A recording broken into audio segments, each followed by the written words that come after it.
72nd Republic Day celebration.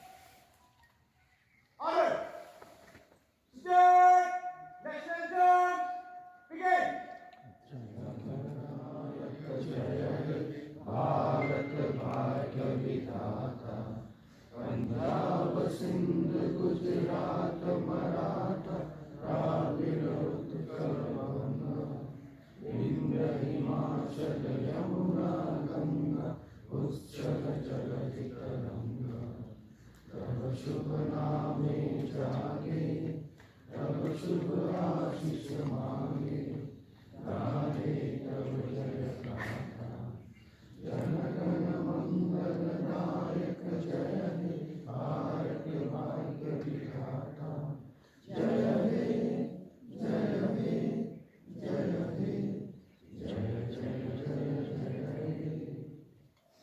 जय हे 72nd Republic Day celebration. जैसे मैं हर बार कहता हूं कि ये चाहे वो स्वाधीनता दिवस हो या गणतंत्र दिवस हो, ये हमारे रिचुअल जैसा नहीं होना चाहिए, क्योंकि ये दोनों चीज़ें इतने स्ट्रगल्स के बाद आए हैं, इतने सेक्रीफाइस के बाद आए हैं। हमारे लिए ये बहुत, हम जिसको कहते हैं कि बहुत पवित्र दिन, और लेकिन सभी को कुछ याद दिलाना ज़रूरी होता है. As the head of the institution, this is in 1950 when our constitution was adopted and India decided to become a republic, कि ये लोकतांत्रिक, गणतांत्रिक, प्रजातांत्रिक इस तरह से एक देश होगा और एक संविधान से चलेगा. तो कैसे चलेगा पूरे शासन व्यवस्था, किस तरह से शासक चुने जाएंगे, किस तरह से पॉलिटिकल सिस्टम को हम एडॉप्ट करेंगे, वो एक लिखित आधार पर वर्ल्ड का सबसे यूनिक और बिगेस्ट कॉन्स्टिट्यूशन हुआ. सबसे बड़ी कॉन्स्टिट्यूशन इसी को मानते हैं और बहुत ही ज़्यादा डिटेल है. बहुत सारे अमेंडमेंट जरूर हुए होंगे इस बहुत सारे टाइम के दौरान, लेकिन इसने एक हमको बहुत अच्छी तरह से व्यवस्थित कानून व्यवस्था कैसे होंगे, शासन कैसे चलेंगे, स्टेट कैसे क्रिएट होगा, ये बहुत सारी प्रावधान उसमें है, जिसकी वजह आज भी सक्सेसफुली इंडिया चल रहा है. डेमोक्रेसी इसलिए मानते हैं कि हम पॉपुलेशन में सबसे ज़्यादा है डेमोक्रेसी कंट्री के बीच में, और पूरा इलेक्शन प्रोसेस जो हम एक मानते हैं कि लोकतांत्रिक सिस्टम का एक बिल्कुल प्रिंसिपल पार्ट है, वो जिस तरह से इंडिया में ऑर्गेनाइज होते हैं, पूरे इंडिया में इसका रिकॉग्निशन है, क्योंकि एक रोबस्ट डेमोक्रेसी मानते हैं. अगर आप चारों वर्ल्ड की हिस्ट्रियों को देखेंगे तो उसमें देखने मिलेगा कि लोकतांत्रिक व्यवस्था या डेमोक्रेसी बहुत सारे कंट्रीज में कितने स्ट्रगल के बहुत बाद में आए हैं. हमारे दो पड़ोसी जो हमसे अलग हो गए थे, जो पुराने भारत के अंग थे, पाकिस्तान और बांग्लादेश, आप उनकी ही हिस्ट्री देख लीजिए कि कितनी मुश्किल में है, और लोकतांत्रिक व्यवस्था आज भी है ही नहीं इन रियल मायने, अगर हम पाकिस्तान को माने तो. ये हमारे पूर्वजों की, जिन्होंने भारत को आज़ादी दिलाई, उसकी एक बहुत बड़ी देन है. और इस व्यवस्था के थ्रू मतलब कि हम अपनी सरकारें चुन सकते हैं, अपनी डिमांड्स को, अपनी आकांक्षाओं को, उस बेसिस पे हम एक पॉलिटिकल एफिलिएशन के साथ जाते हैं, उसे चुनते हैं, और एक मूल्य के ऊपर, आधार के ऊपर ये सारी व्यवस्थाएं होती हैं.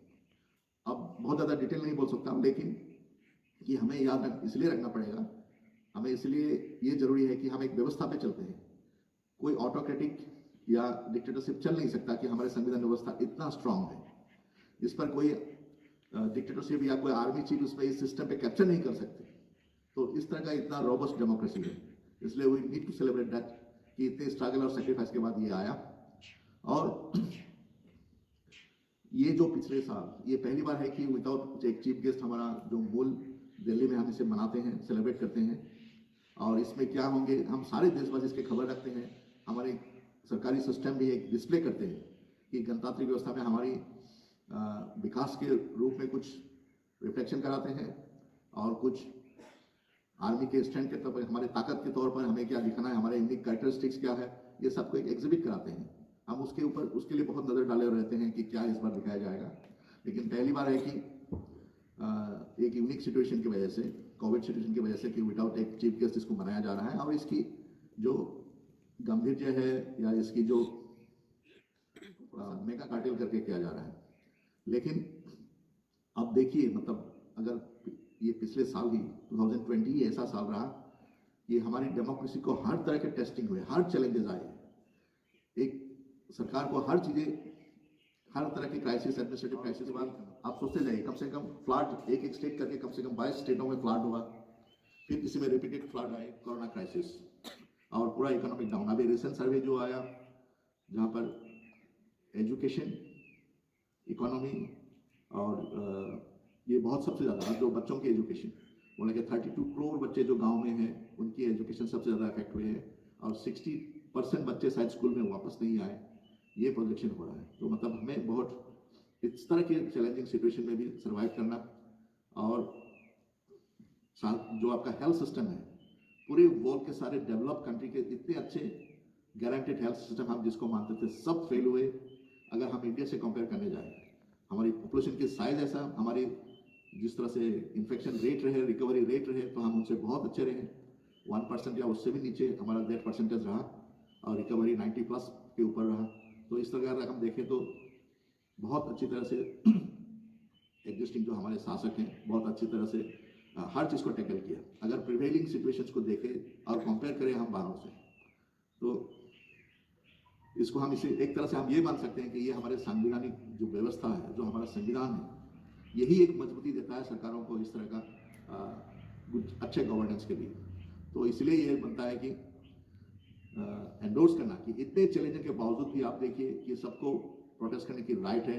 इस चीज़ को मानते हुए गवर्नमेंट ने अभी किसान रैली को भी अलाउ किया। आज के दिन तो किसान रैली भी चल रहे हैं और किसान की समस्याओं को लेकर, हालांकि इसमें जिस तरह का भी कंट्रोवर्सी हो या पॉलिटिकल बैकिंग हो, कुछ भी हो, लेकिन मैं गवर्नमेंट पॉइंट से कहना चाह रहा हूँ कि इसको भी सुना गया, उनके लिए भी ऑप्शंस दिया गया, उनको डिमोस्ट्रेशन देने के लिए उनका राइट को माना गया और एक व्यवस्थित तौर पर ये हो सके हर चीज़ों को ख्याल रखा गया, क्योंकि ये लोकतांत्रिक व्यवस्था में ये आधार है कि आप प्रदर्शन कर सकते हो बिना वायलेंस के।